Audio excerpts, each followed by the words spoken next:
So my name is Ryan Ellenbaum. My pronouns are she, her.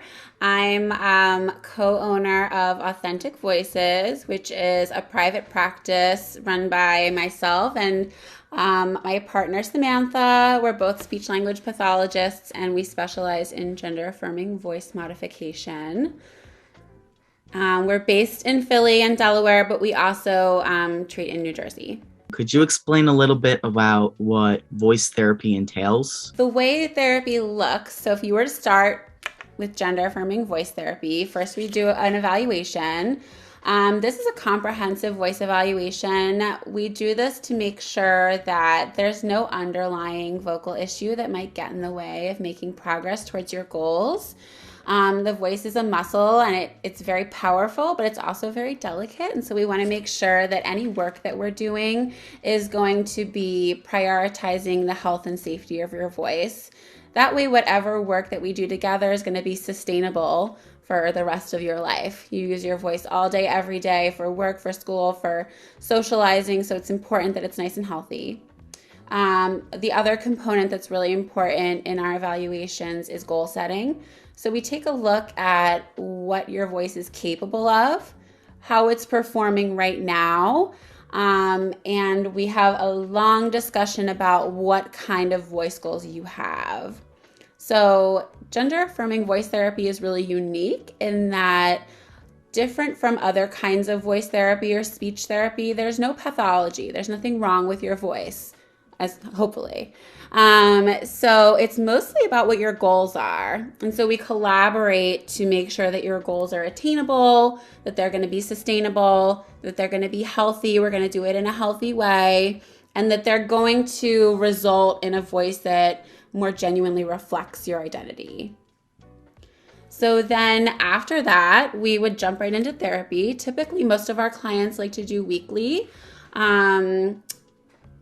So voice training is a lot of muscle memory training, which means that the more you practice, the faster you make progress. If you wait every week to go to the therapy session to try your voice out, it's going to take you a while to create that new voice and to generalize it into something that you can use on the fly.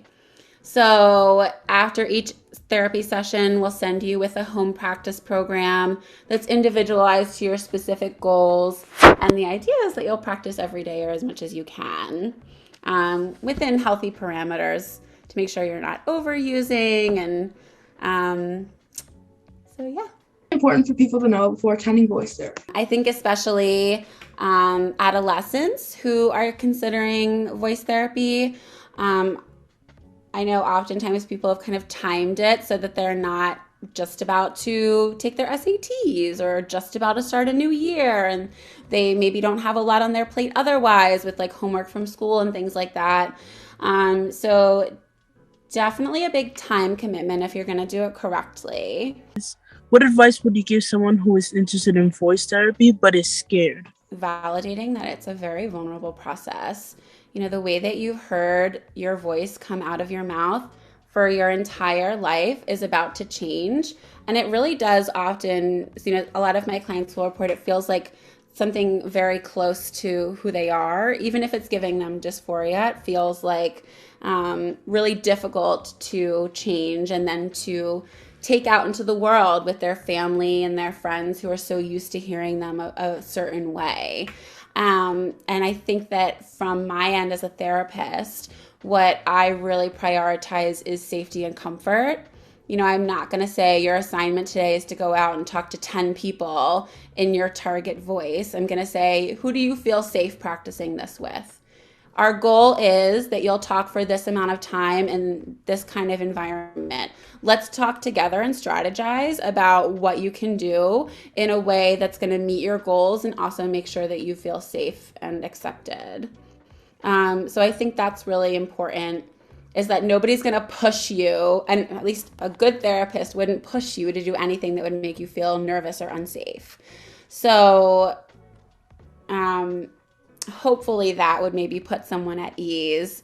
in terms of being nervous about this kind of work. You know, it's very much at your pace with what you're comfortable with safety in mind. Such an honor to be asked to do this. I really appreciate all that you're all doing and getting all this information out there and just helping other trans youth